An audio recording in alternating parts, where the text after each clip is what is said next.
We're going to talk about CareTech tonight, but just a reminder of why we're here, why we set up Impact Jersey. It was really to find a way of getting Jersey up the adoption curve for technology.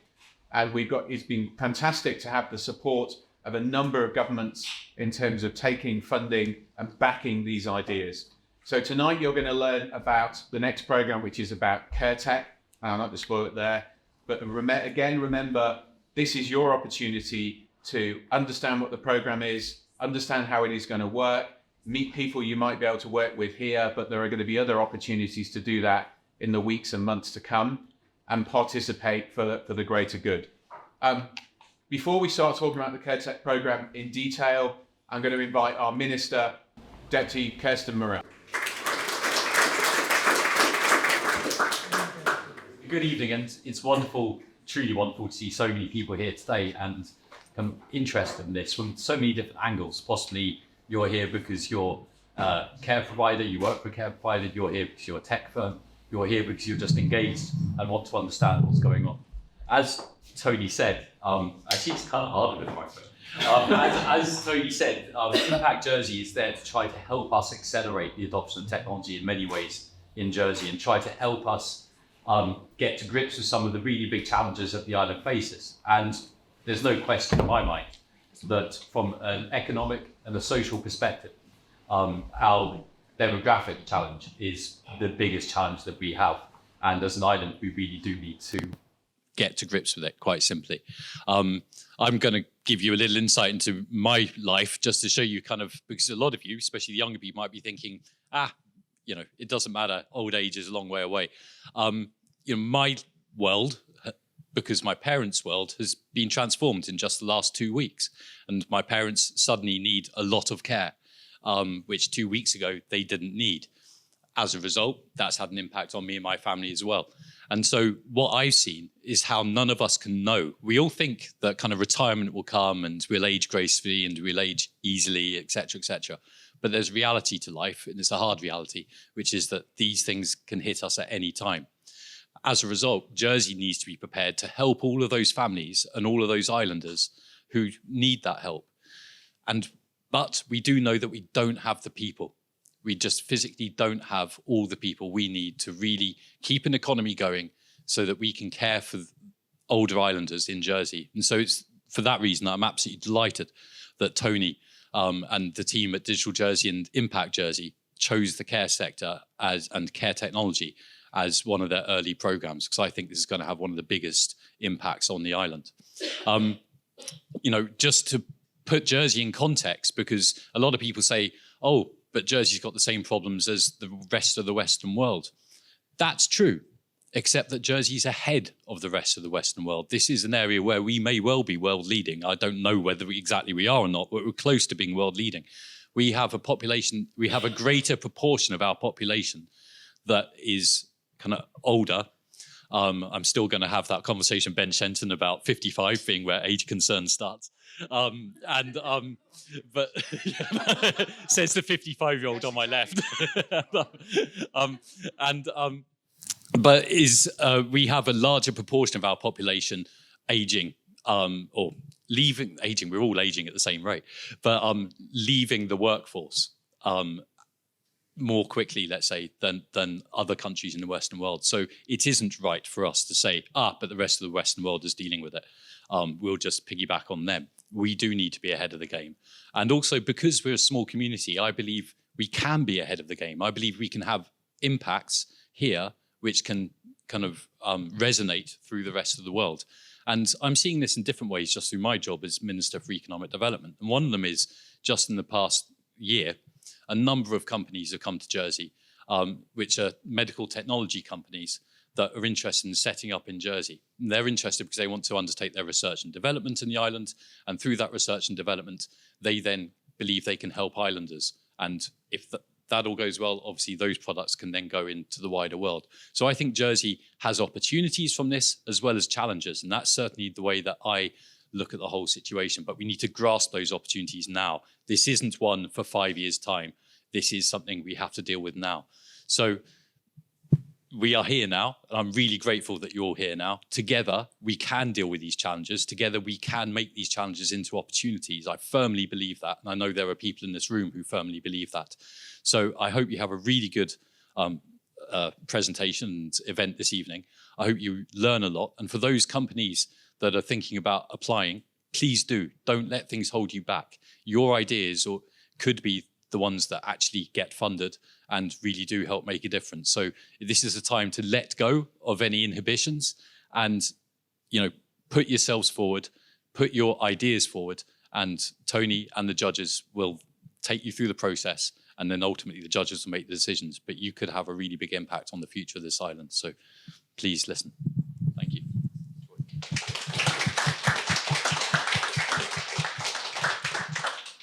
Thank you, Kirsten, and thanks for your support. Even before the last couple of weeks, you were a big supporter of CareTech, but as we discussed, an even bigger supporter now, if that's possible. So we're going to go straight to the presentation. I'd like to invite Chris Knight. A lot of you will know Chris as our head of business development, but Chris was also instrumental working with the sector to develop our digital health strategy more years ago than we'd like to admit. And Chris is going to take you through the CareTech program and then through Q&A after that. Thank you. Thanks, Tony, and thanks, Kirsten. Much appreciated. Firstly, amazing to see so many of you here, and having engaged with a lot of you out there already, the enthusiasm for this project has been absolutely awesome. So that leads me to believe that we're actually using Impact Jersey for the right things and in the right space with this particular challenge. The important thing about tonight really is about the Q&A. So I've got some slides to rattle through, but then please come forward with your questions, as I'm sure many of you will have all sorts of questions about how to apply and what the rules are.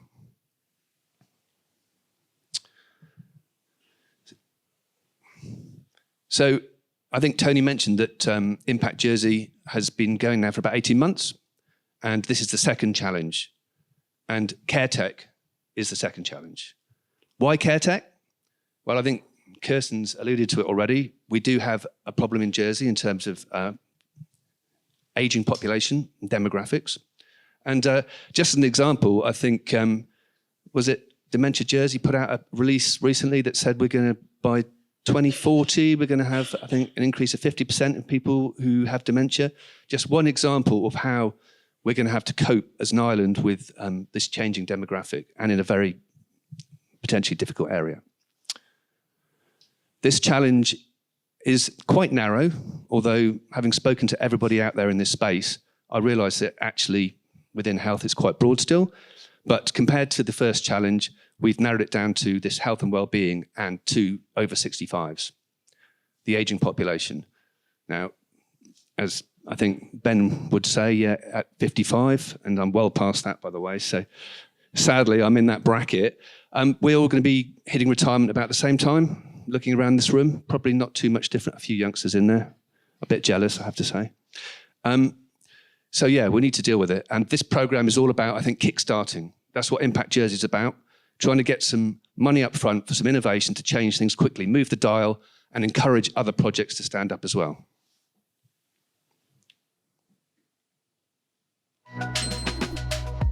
The CareTech Challenge is awarding up to £2 million to innovators. It's looking to fund winning tech-based projects that will benefit the care sector in Jersey and help the ageing population live independent lives for longer. With up to £2 million funding up for grabs, CareTech creates the opportunity to deliver care services better, faster, and more effectively.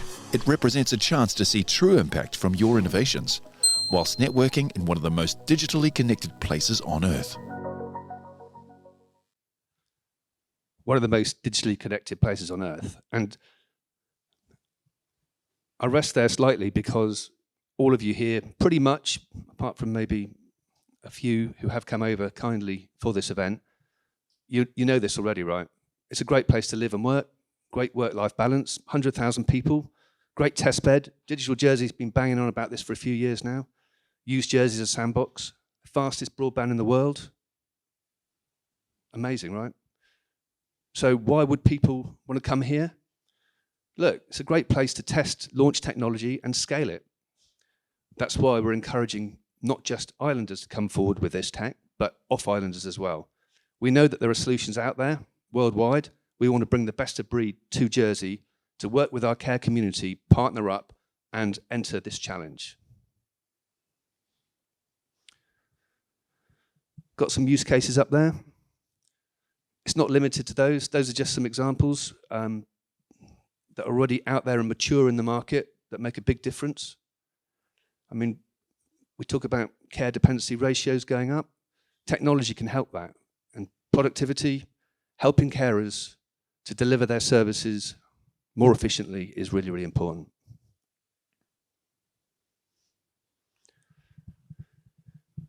Tech readiness levels. So what is this?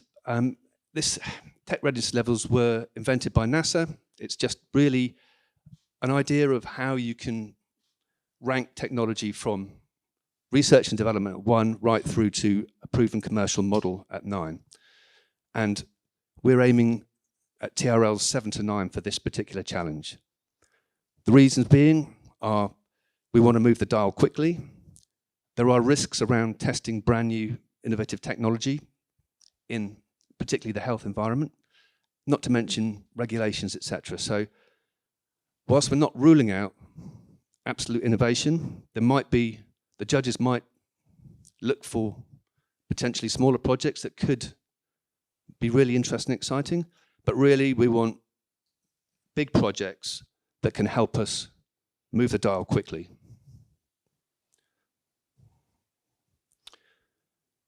In terms of eligibility, we're looking for 1 lead applicant. We're hoping people partner up, and there'll be potentially a care provider and a technology solution provider. Now, we don't mind who leads the bid. I mean, we know that in certain sectors of care, there are resource limitations. And if you're looking at partnering up with already established tech commercial organizations, there might be maybe a better fit for other people to apply. But the main thing is that the lead applicant can only apply once. So 1 application per lead applicant. A quick look at the judging criteria. And I think the big thing that stands out for me here is project delivery, 45%. And as I mentioned earlier, that's down to TRL levels, proven technology, moving the dial quickly. Clearly, innovation and impact are important too, but absolutely, we want this delivered. And we've got a slightly bigger time window than we did have for the first program. So we're looking at 3-year window, potentially 12 months to 36 months delivery. I'm pleased to say that as of now, the application form is live on the website, so you can rush off and do that tonight if you want to. I'm not suggesting you will. I think last time we received something like 70% of the applications on the night before the deadline, so we anticipate that will probably be the case again, and particularly as these projects are going to be much bigger than the last ones. And not just bigger, but for more money as well. That £2 million pot, you could potentially have 3 to 5 applications getting all the money. We don't know. We've got a panel of 5 judges, 3 on island and 2 off island, and it'll be down to them to score and shortlist. The other thing I want to mention here is we're going to be having a matchmaking session on the 4th of July. So tonight is all about the launch, introduce it to everybody, but we're hoping that care providers and tech solutions providers will get together and start planning an application. And I'm going to leave that slide up there for a few seconds because I know it's the 4th of July, right?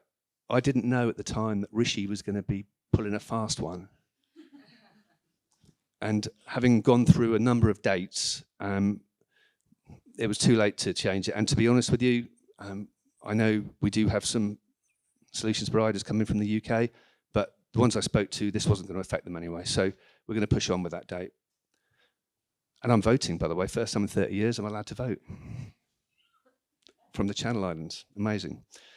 But that day or that afternoon will be an opportunity for people to come over to Jersey and people from Jersey to network in here, meet solution providers, explain the intricacies of the care environment in Jersey, which is a unique, number of times I've had the conversation with people saying, what's it like in Jersey? Is it the same as the UK? No, it's not. It's very different. And for that reason, we need to get people warmed up to this. So this day will hopefully serve as a useful purpose to meet and greet, but understand the environment. Oh, and by the way, I think if you want to sign up to this, there's QR codes on the TVs around the hub. So if you scan those on your phone, you can go straight to the sign up page. And on that note, I'd like to hand it over to the floor, really. We've got a panel, an esteemed panel here from Digital Jersey. We've got Tony, obviously you know, Mariota Smuts, who helped design the program, is our head of strategy, and is actually designing the next one already. Amazing. We've got Amy, our COO, who looks after all the agreements and financials, so information there if you need it. And we've got Louise, who is the responsible officer for the fund in government. So we've got everything represented, I think. On that note, who's got some questions? You don't have to walk. Can you explain, is the award for the technology or is it for the care element? Because you will need staff to deliver care. So how does that work? So it's a combination of both, of course. And resourcing is going to be key to it. And that's why I think the project management piece is like 45% of the bid. So I think in the last program, it was less apparent, smaller amounts, smaller projects, less resource orientated. This is much more about deploying technology in care environments and making a difference. Can I ask another question? Sorry, one more question. When the project finishes in, say, 36 months' time, and you've got a really super-duper care technology partnership going on, what then? Yeah, and that's a great question. Clearly, what we're looking to do is stand up these projects with the hope that we can prove that they work, and either they will be continue to be funded through potentially government, potentially private means, depending on the commercials. But part of the business case will be, how are you going to make this project sustainable? Can you go back to the percentage breakdown, please? Sure.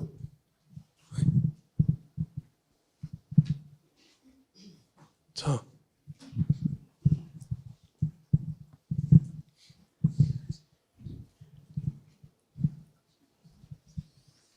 Do you Come on, have guys. any socio-demographic info on the audience? Mariota? Associated demographic information. Sorry, can you repeat the question? Yeah, do you have any socio-demographic information on the audience? Yeah, sure. We're going to be releasing a whole pack of information. So a lot of it will be in the application guidance document. We're also releasing almost like a short form of the business case that we put together. So it has a whole range, of that information in there. Is that helpful? Yeah. Question over there. Thank you. Hi. I just wanted to ask, in terms of the ageing population, what are some of the biggest health concerns in Jersey? Is there like maybe 2 or 3 major health concerns that stand out?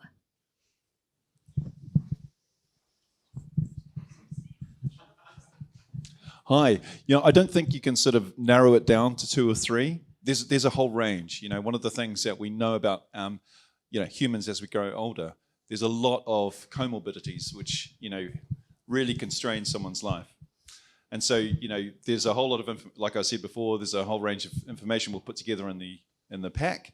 But everything from there's dementia, there's diabetes, there's cardiovascular aspects. So we're not wanting to be so narrow and to say this is the topic that we want you to solve.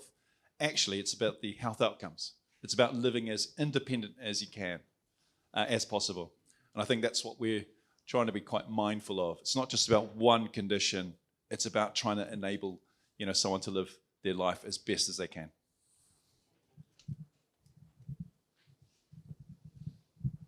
Sorry. Hi. You mentioned that there's only like one lead applicant, but can that lead applicant partner with 3 or 4 different care providers? Yes, and equally, I mean, I'm not suggesting it would happen, but you could have potentially a tech provider that is behind several lead applicants, if that makes sense. Cool. Thank you.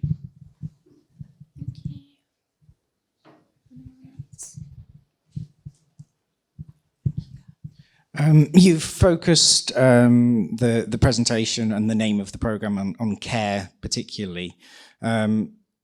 I'm involved in various projects to do with longevity and healthy aging and how we actually keep people out of care and avoiding needing it in the first place. How do you see the sort of balance in the program and how that will be? I've read the papers on the website and it does talk a lot about prevention, but how do you see the balance in terms of the program? Where would you like it to focus more on? Yeah, that's, we had this conversation, I think, and it's a great question. I mean, if you focus on 55-year-olds and by putting a program up that prevents those 55-year-olds going into care earlier or, at 65, then arguably you're still hitting that demographic. So I don't think we are anti less than 65, if that makes sense. But I do think there need to be good case for it, if that makes sense. Yep, thank you. Anyone else? Hi. You mentioned that you want this tech readiness level of levels 7 to 9. Is that fairly disencouraging for any locally based businesses that might perhaps have good, fairly innovative ideas, but that wouldn't yet be at that level? Because it seems to me that you are kind of cutting out those businesses. No, yeah, take the point, and I've had many discussions, and Digital Jersey is a massive supporter of local tech businesses, whether that's through helping with procurement processes, getting people in boot camps, getting businesses scaled. So we're not ruling it out, but for this particular challenge, we want to move the dial. So that really does mean tech readiness. I mean, I think 7 is prototype level and 9 is commercial model. So it gives you an idea. It's not quite as maybe later stage as you think, but equally, if I wouldn't want to put people off from applying if they've got a brilliant idea that might make a huge difference.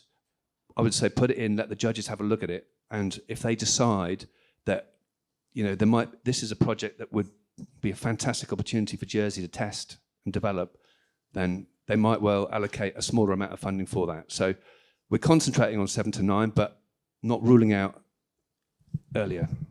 All right, thank you. Yeah, sorry. Sorry, yeah, that's a really great question. And I think, even just talking about technology readiness levels in itself is quite a new sort of way to talk about these sort of things. And, technology maturation has lots of different stages. So one of the things, we're not ruling out, as Chris was saying, but there could be an opportunity for some sort of business, which is currently at, a level 4 currently. But as you would have seen within that 36-month window, could accelerate themselves all the way through to 7, 8, 9, quite rapidly. And I think that's what we're looking to flush out. That's the challenge for your application form. How can you describe, yes, my technology level is at this maturation rate currently, but we aim to go here really, really quickly. And that's what Impact Jersey is really about. One of the things we want to also learn from a scheme as well is, at what point does technology enter our program? How can we help them shift the dial from being at level 4 and then going to level 9? and what was the contribution from Impact Jersey?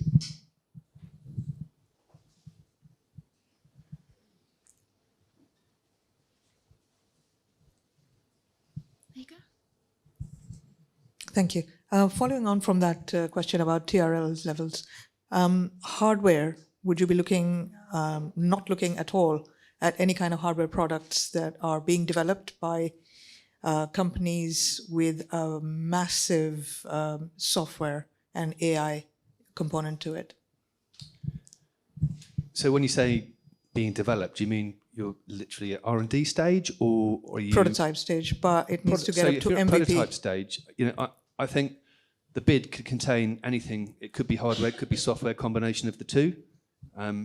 There's no restriction there. And I guess what we're looking at is for those suppliers to work closely with the care providers on the ground in Jersey. It might not be care providers, actually. If we're talking hardware, it could be a social housing provider, right? If you've got 3,000 homes provided for elderly people, you might be censoring those up. It might not be a care provider per se. So I think it's quite a broad range that you could maybe utilise your tech for. Does that help? Yeah, and actually I've got another question about confidentiality. So NDAs have been signed and by the judges. Sorry, I missed that first part. Confidentiality agreements or NDAs have been signed by the judges because they'll be able to see lots of sensitive information being provided by the companies. Absolutely. Yes, so Right. obviously, yeah. Thank you. That's part of it. And obviously that applies to any in the Digital Jersey team who are involved in supporting that. So obviously what we're not trying to do is cause problems for businesses, and absolutely that's covered. So all of the judges have contracts which cover confidentiality in some detail, and that is a very important part of making sure that this can enable innovators to come forward with confidence. Okay. Absolutely. Thank you.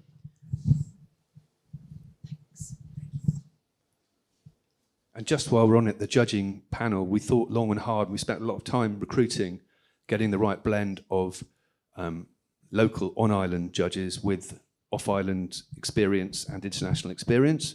So in our previous challenge, it was all off-island judges, which sounds great on paper, no conflict of interest. Everybody in Jersey has a conflict pretty much, I've learned over the last 6 months. So the idea that we have some local experience that will understand the machinations of the health ecosystem here, but also that broader tech experience and knowledge of wider world IT and innovation funding as well.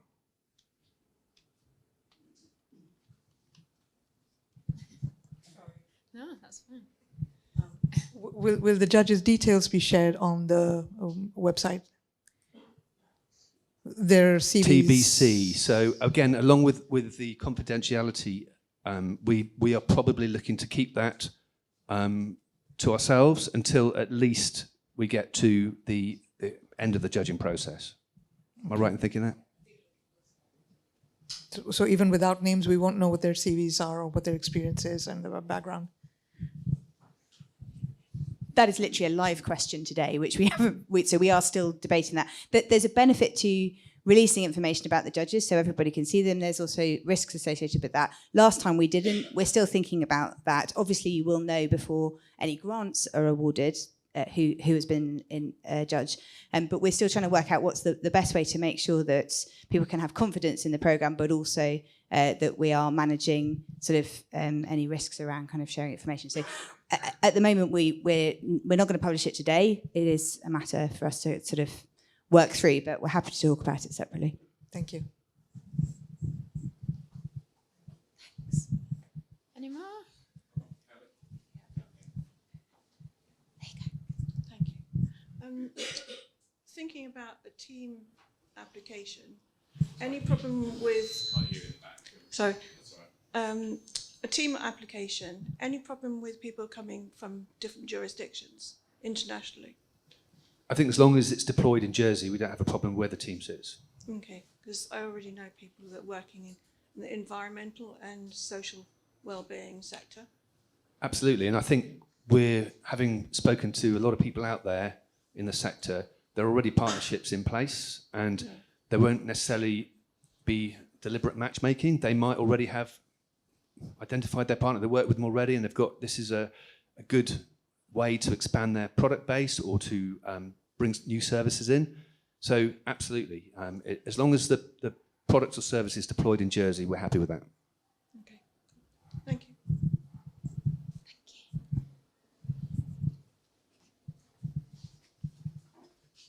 Hi, good evening, and just thank you very much for that presentation. Fantastic. Just got a quick question on innovation.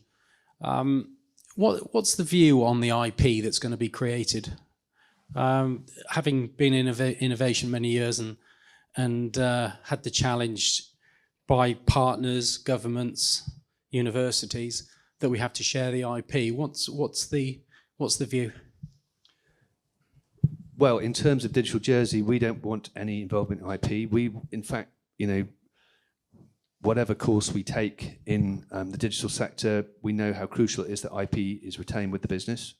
So, it's all about, I think, if it's a solutions provider, the chances are the IP is already protected. If it's brand new, then I guess there's a decision to be made between the provider and the care organisation potentially.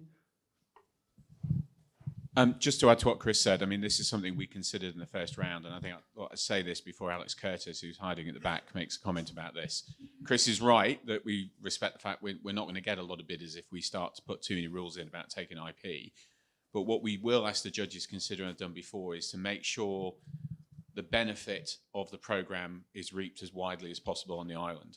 So it's more about making sure that an understanding of the projects and how things worked and the benefits of them and how that technology was deployed, that the impact of that will be shared. So there are ways of sharing the benefits without necessarily sharing the IP. And what we saw in Open Programme 1 is the judges took a different view. Depending on what the project was, there were conditions placed upon it that, actually we might be giving you some funding to develop something that you're going to develop and use, but we want you to write that up in a way that other people can learn from it. So if, for example, if one care home is getting information on a technology, they can do a write-up of that. So actually someone else can come in and say, we can adopt that technology. These are the pitfalls to watch for. These are the advantages we can get out of it. This is the business case for doing it. So it's going to be in a case-by-case basis. But as Chris said, we do recognise in terms of supporting the tech community that IP is really important. But we also need to make sure that taxpayers' money is being spent sensibly and the island benefits as widely as possible from the investment in these projects. Hope that makes sense. That's great.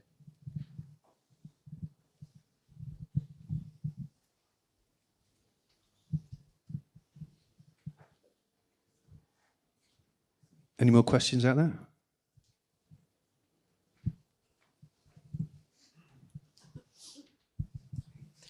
Kind of follows on from a couple of the earlier questions in terms of the what happens to the projects afterwards and the ongoing support. We've had the Economic Development Minister speak in terms of how supportive he is of the programme, but how do you see the programme fitting into the wider island and government agenda in terms of health and care and technology?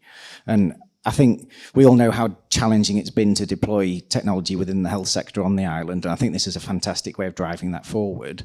But what we don't want to do is do it completely independently from the health and care strategic work that's going on separately. Yeah, absolutely. And, we have engaged with government throughout the process and, particularly at CLS and, we're the home of the Long-Term Care Fund, which, obviously close to their hearts, and they're working hard on the projects within that. So I can say that they're very enthusiastic about this because of the pace that we're running at. And literally, we just need to make sure that the crossover is right and we're not conflicting in any way. So we are working on that. It is potentially an issue, but yeah, hopefully that'll be fine. Thank you. Sorry, it's a great question. So before, I think Rosemary was talking about what happens afterwards, the sustainability of your projects. And I think that's the challenge for you in your applications, to make sure you can think long term around, okay, how do we look at things going beyond that sort of horizon? The other thing for us as a scheme is that for every Impact Jersey program that we develop and design, there's an evaluation part to it. So being able to look at 36 months of Jersey contextualized information is very rich. So if we're thinking about, 5 or 6 or 3 to 5 projects which are being deployed here in Jersey over a period of 3 years, that's a huge amount of information that we're going to get. We'll get a huge information about how important technology interventions are at lots of different spaces, lots of different areas, and we can learn from it. So one of the things for Impact Jersey is that we have a core principle that's, throughout every program that we have. Learn, adapt, and share. And as we will share as much knowledge as we can, so that we all get through this, down that maturity curve as fast as we can. Cool, thank you. Sorry, I just want to follow on. Chris and I have had lots of conversations about this, and I think there is a bit of an elephant in the room that Jersey's not been great at using technology in a health setting. It's not been prioritised. I think it's great that we have 2 of our assistant ministers for health here, in terms of Deputy Howe and Deputy Binet. The health minister sends his apologies. He also has the Deputy Chief Minister hat on, and he's at a D-Day event tonight, obviously events here. But I've had some good conversations with ministers about this. And I think the whole point of doing this is to prove what technology can do. And frankly, we're bloody idiots if we don't find the funding as an island to carry on funding things which are known solutions. We know, and certainly I think everyone in the health ecosystem knows, that we can't keep doing things the same way, especially with that demographic time bomb. And let's face it, we never really talk about this enough, but there is only one way in the modern age that you can improve outcomes and improve efficiencies, and that's through using technology. And we haven't done it very well in the past. I'm hoping that the CareTech Challenge is our opportunity to prove to the island that we need to invest in digital health. There's lots of champions around this room. If I'm honest, it's quite sad. I doubt there is anyone here from HCS at an officer level. And that's a problem for the island. But I do think there is political will now to change that. And actually, what better to change it than proven projects that we talk about publicly, that are working for older people in the community, and that we can have people, we can get Ben Shenton to write a column about it, can't we, Ben? That seems to be where we get things going here on this island. Ben writes a column about it, and then we get action. But yeah, I think you're right. I think it is something we have not done very well on. This is an opportunity. Government is putting money behind it to use tech in the care sector, and it's a way of us, practicing what we preach.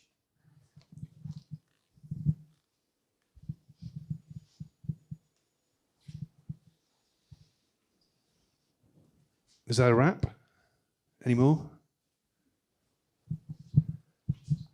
Okay. Before we all head off, I'd just like to say a big thank you to the DJ team.